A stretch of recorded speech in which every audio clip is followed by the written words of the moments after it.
since it was invented in Birmingham, England, tennis has been an incredibly popular sport worldwide.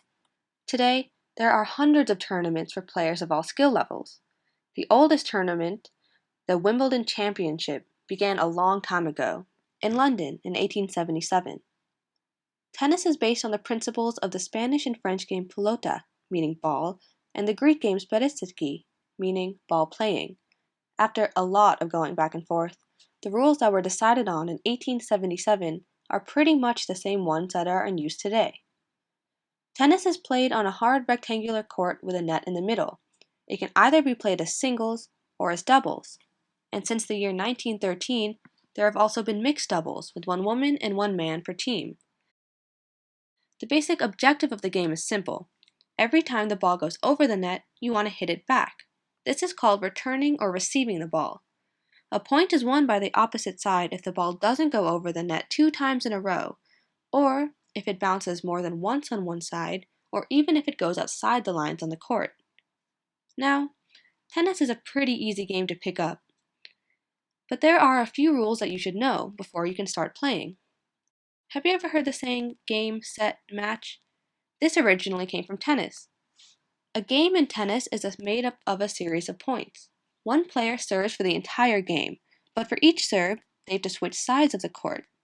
The right side is the advantage, or the ad side, and the left side is the deuce side. There's another meaning for this. In tennis, when the score is tied, it's called a deuce. A set is made up of a series of games. For every game of the set, the players switch between being the server and being the receiver. Typically, a person wins a set when they win 6 games. A match is a series of sets. Too simple? Let's look at scoring. Have you ever heard a tennis player say that their score was love? If you have love, that means you have 0 points. Love may have originated from the French word love, or the egg. A more interesting theory for its origin is that at the beginning of the game, the players still have love for each other. Can you think of any other reasons? Of course, in tennis, you don't want to have 0 points. Interestingly, your score doesn't go from 1, 2, 3, and so on. Instead, the first time you win a point, your score is 15.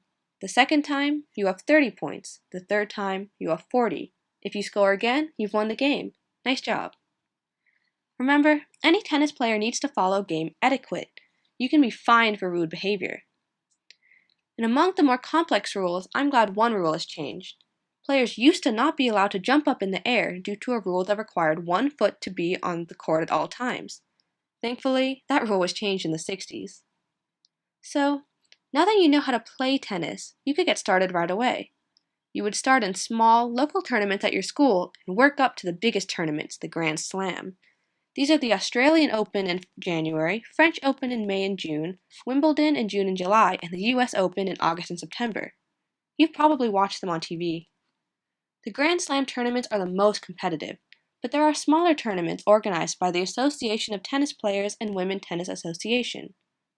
If you compete in the Grand Slam, you're one of the best tennis players in the world. Roger Federer won the men's singles in the French Open in June 2014, and Maria Sharapova won the women's singles.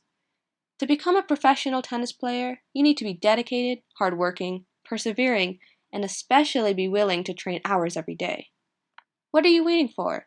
If you get started now, maybe you could play in the Grand Slam one day.